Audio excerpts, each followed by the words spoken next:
The way you finish your scenes and chapters can have a massive impact on the speed and pacing of your story or your novel.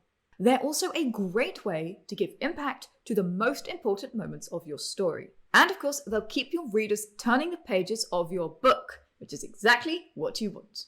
Greetings and salutations. I'm Janet from World Anvil, and this video is 5 ways to end your scenes, how they work, and how to use them. Are you ready? It's time to light up the forge. So this video was actually requested by you guys. I shared my list of the 10 ways that I use to end scenes and chapters. I refer to this all the time when I'm stuck, when I'm looking for different ways to end a chapter, when I'm figuring out how to wrap things up neatly, and I find it really useful, so hopefully you guys will as well. As always, this list is not exhaustive, and these things are super personal and also really related to your genre and your writing style. So choose the ones that work for you. How to end a scene number 1. Finish your chapter with a disaster, because nothing says impactful like ending on a catastrophe. Here's a great example. The blade slips into my side, my blood spilling onto the sheets, taking my life with it. In this example, the main character literally dies. How's that for a catastrophe? It's a really impactful way to end a chapter, and it's going to make your reader want to turn the page and find out what the hell is happening next. Disasters are a great way to instantly up the drama of your story, and ending a chapter with them is a great way to highlight the tension. If you're worried that there isn't enough conflict in your story, or it hasn't got enough emphasis on it, or if your pacing is feeling a little slow, then ending a chapter with a catastrophe might be a good fix for you. If you have disasters and you want to give them more impact, shifting them to the end of a chapter can make them feel more intense. Of course, you can't kill off a main character at the end of every chapter. Probably. So what kind of catastrophes can you use? Your disasters might be less intense. For example, an important object is lost or stolen, your character is thrown in jail, or they get injured. There's a great scene in the first book of The Powder Mage where a chapter ends with a building collapsing out from underneath their main characters. So you can escalate this pretty big if you want to. Whatever the setback, your readers are going to want to know how your main character reacts. What do they do next? How will they overcome this obstacle? And these questions are going to want to make them turn the page and keep reading. And if you do choose to end a scene with a disaster, make sure you show a reaction and the impact of this disaster. You've got to carry it through or your readers will be disappointed. How to end a chapter number 2? How about a cliffhanger? It's not just a disaster or a catastrophe that's going to want to make your reader turn the page. A cliffhanger ending can be just as effective. Take this example. 1 minute to go and he'd be 11. 30 seconds. 20. 10. 9. Maybe he'd wake Dudley up just to annoy him. 3. 2. 1. Boom. The whole shack shivered, and Harry sat bolt upright, staring at the door. Someone was outside, knocking to come in. Who's behind the door? And what the hell is about to happen? Congratulations, that's what your reader is thinking. In the first few chapters of this book, Hogwarts is trying to contact Harry and it's becoming increasingly intense. This is the moment that somebody finally arrives from Hogwarts in person. It's the logical conclusion of that arc. However, by using the end of the scene to draw out the tension, it's a great way to highlight the suspense of the moment. That makes it feel even more exciting, and it makes the character introduction even more impactful. Now that's extra important because although the character who comes in is very magical in some ways, the next thing he does is fry some sausages, which is really not magical at all. In a disaster ending, like number 1, we know what's happened, and what the reader's looking for is that reaction, what comes next. But cliffhanger scene endings leave a question hanging in the air at the end of the chapter. We, the reader, don't know exactly what's going to happen next, but we get the feeling that it is very important. Stopping the chapter just before this big momentous thing happens, a new character, a big reveal, is a great way to make that moment feel more exciting. Again, make sure you deliver on your cliffhanger. The next section from that point of view character should be the result of the cliffhanger. Don't leave them hanging around or you'll diffuse your own tension and make your cliffhanger less effective. How to end a chapter number 3, the revelation. Another way to end a scene or chapter with impact is to use the revelation. To introduce new information to your readers, which makes them go, oh! Here's a great example. You have 4 hosts after Edward Dance, including what's left of the days of the butler and Donald Davis. Be cautious, Mr. Bishop. The footman isn't going to rest until they're all dead, and I'm not sure you can afford to lose a single one of them. With that, he closes the door. The 7 Deaths of Evelyn Hardcastle. By the way, guys, amazing book. This is the moment that the main character and the reader learns how much time they have to solve the main conflict. This reveal lets us know about the ticking clock of time pressure. If he doesn't solve the problem quickly enough, he'll fail.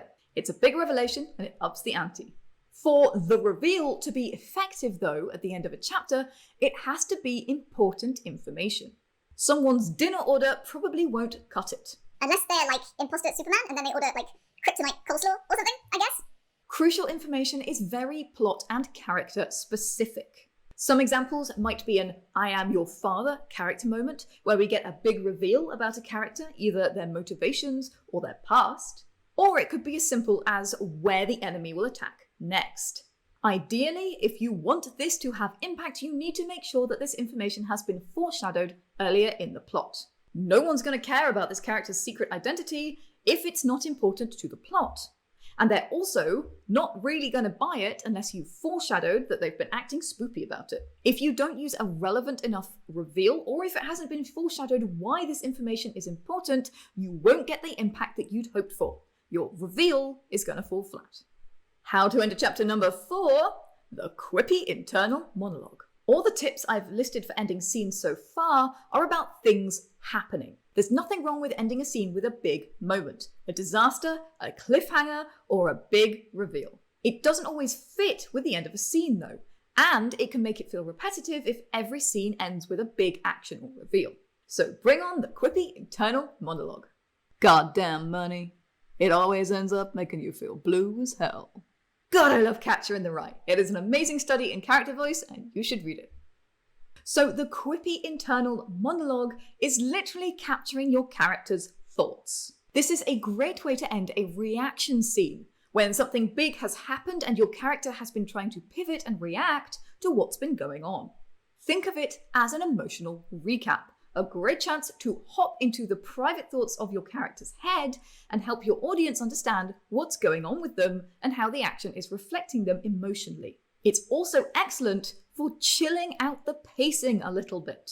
Whilst reveal, cliffhanger, and disaster scenes all speed things up and have your readers turning the pages, a quippy emotional monologue moment can slow things down and stop your reader feeling exhausted.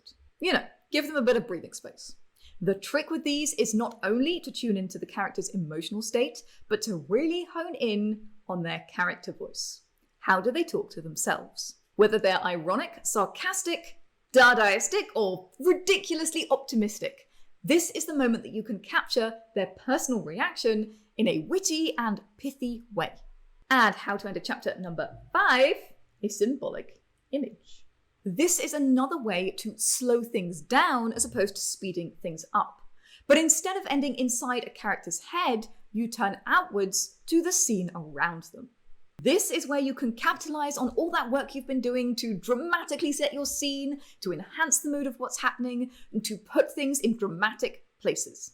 It's a really great way to leave a strong impression of mood and tone in your reader's mind. Check out this quote. The wind seemed suddenly colder. Rupert stared up at the new moon. Already it seemed tinged with blue, like the first hint of leprosy. This is a moment to put your symbolism senses into overdrive, people. There's all sorts of images that you can use for this. Sunrises and sunsets, slamming doors, broken glass, birds of prey, or storms. These are all great ways to convey the tone and mood and the emotions that your point of view character is going through without saying them directly. But the real trick of these symbolic images is not what you see in them, it's what your point of view character identifies about them. That quote is a great example of this. The cold wind and the use of the word leprosy lets us know that things are sinister and wrong here. Obviously, the moon doesn't literally have leprosy, but that's how it appears to Rupert, the main character of this scene. Not only does it link back to the emotion and action, but having the moon there gives a great sense of time and place within the novel. Again, if your novel has been running at breakneck speed with disasters and catastrophes and cliffhangers, this kind of symbolic moment is a great way to slow things down and let your readers catch their breath. It's also a great way to set the tone for upcoming events, and it's a great way to use your world building and your setting to really further the tone and mood of your writing. And speaking of writing, if you are writing, world building, any of the above, make sure you check out World Anvil.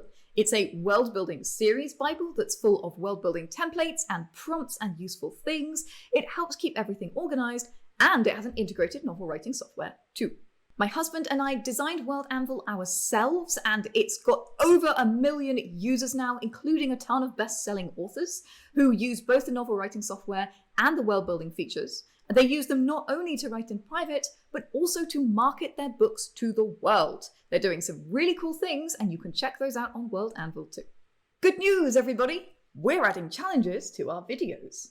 You guys gave us such positive feedback about the world building prompts over on World Anvil and the challenge we've been running in the World Anvil community that we thought, hey, let's add them to our videos as well. So your challenge, should you choose to accept it, is take a scene you've written before and experiment with 3 different endings. Which speeds up the pace of the story? Which slows it down, and why? So this isn't designed to produce canon for your manuscript, novel, book, or story. It's designed to help you experiment with different kinds of endings, tweak the pacing, and get a feel for how you could treat this moment in your story. This might involve cutting a scene shorter than you expected to, and ending earlier, or you might need to add an extra section of your scene for a different ending. Experimenting with something you've already written gives you the freedom to try different things out and experiment, which is how we all become better writers. To submit your prompt, follow the URL linked in the description of this video, and make sure you check out other people's entries too. There's always someone doing something awesome over on World Anvil. Guys, this is just 5 of my list of 10 favorite ways to end a scene, but this video was getting kind of long.